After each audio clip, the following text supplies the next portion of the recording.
what was the inspiration that led to Ralphus being your security guard in WCW? Applause for Ralphus, everybody.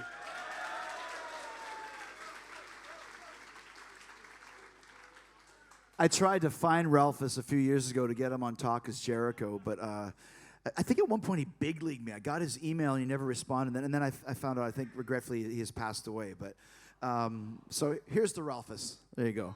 Hey! So Ralphus, I was doing a thing where they were making me kind of parody Goldberg.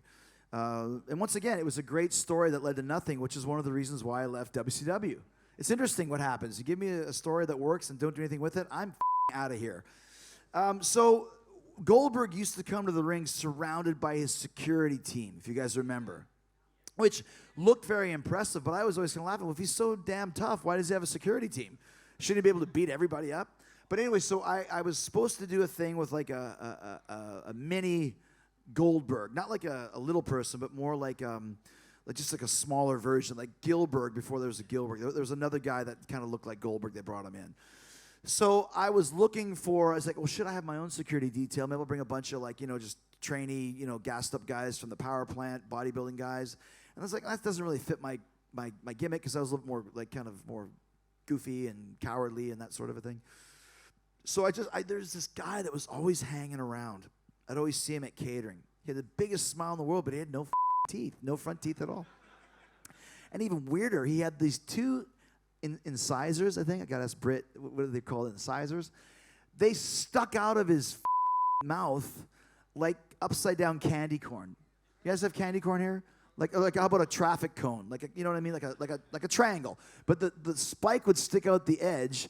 So when he smiled, he had these like walrus teeth. And I was like, who is he? He's always, hey, how's it going? Good to see you. I'm like, who is this guy? So I finally asked, and Ralphus's name was John Riker. And what his job was is he drove the lighting rig from town to town. He was part of the crew. So I just said to him, I'm like, well, this guy's perfect. So I said, do you want to come to the ring with me and act as my security guard? I was like, sure. So then I'm like, would you wear this shirt if I cut the bottom half off? He goes, yeah, of course. And then I was like, Jericho Personal Security, the JPS. It's like the original JAS. JPS. I said, okay, so I wrote Jericho Personal Security and said, wear this to the ring. And the best part was, he's an older guy, and he wore like dress pants, like grandfathers wear dress pants, as I do my fly a little bit. So he'd have like this here, and his big stomach, and these kind of old man dress pants and dress shoes walking to the ring. And I said, when we walk to the ring, like, yell at people. If they try and touch me, go like, stop. He couldn't stop smiling. So I walked to the ring, you see him going, like he's waving at a little kid or something. So anyways, I did that a couple times.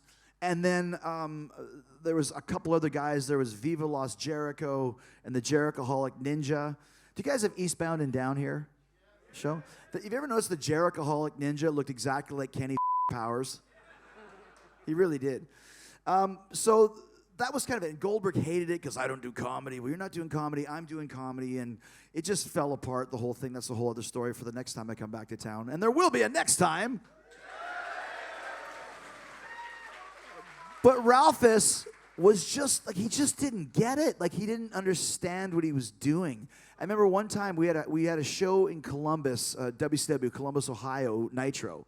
And we had a house show in Dayton, which is about 2 hours away, on Sunday.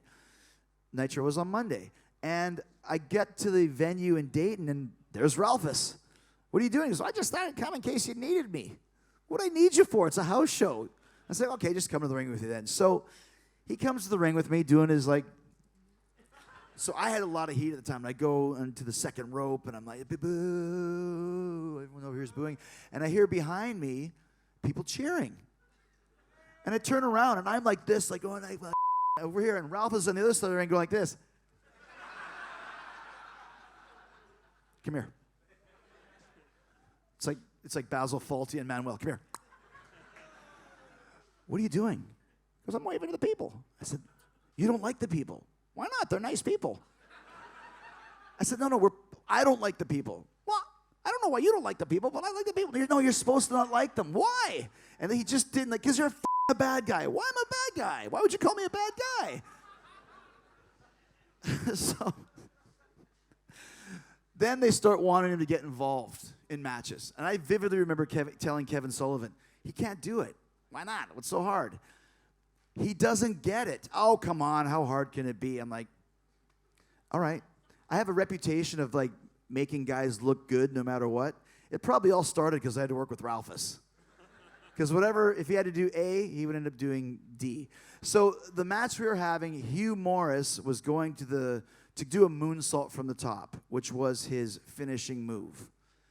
And Ralphus is going to grab his leg to distract him. I hit Hugh Morris from behind and whatever the hell, beat him, whatever it is. And I'm like, he's not going to be able to do it. He goes, he can do it. He's not going to be able to do it. Oh, he can do it. I'm lying here. Hugh goes to the second rope. And what happens? Nothing. Why? Because Ralphus is in the front row talking to a chick. I get up. I hit Hugh Morris. We do whatever we're going to do. I go to the back. I said, Ralphus, he's holding a bouquet of flowers. I'm like, oh, this is going to be good. Where'd you get the flowers? That lady in the front row, she gave me flowers. She brought flowers for you. Yeah, why? Because she likes me. I'm like, okay, so now Ralphus has rats? I'm like, that's great, man. Let me see those flowers. Take the flowers. Smell good. What are these, chrysanthemums? Nice. And I just beat him over. So you still and he's standing with these flowers going everywhere as they fall to the ground. And that's kind of when Ralphus and I stopped working together because he just didn't understand. And what I said to Kevin Sullivan, if you guys remember, they had the LWO, the Latino World Order. It was a bunch of luchadors, and no one knew any of them. I said, have Ralphus be the manager. At least you'll get a reaction. He doesn't have to do anything. Just have him walk to the ring with Lismark Jr. and Super Calo, and they'll get a reaction. And they didn't do that, and they ended up putting him in hardcore matches, and they're beating him up, and Terry Funk's hitting him with the head with garbage can lids, and it's just like, and I remember there was a brief moment when I was going to WWE from WCW, it's like, I should ask Ralphus to jump with me. And then I was like, I hit my own head with the flowers. And that was the story of Ralphus.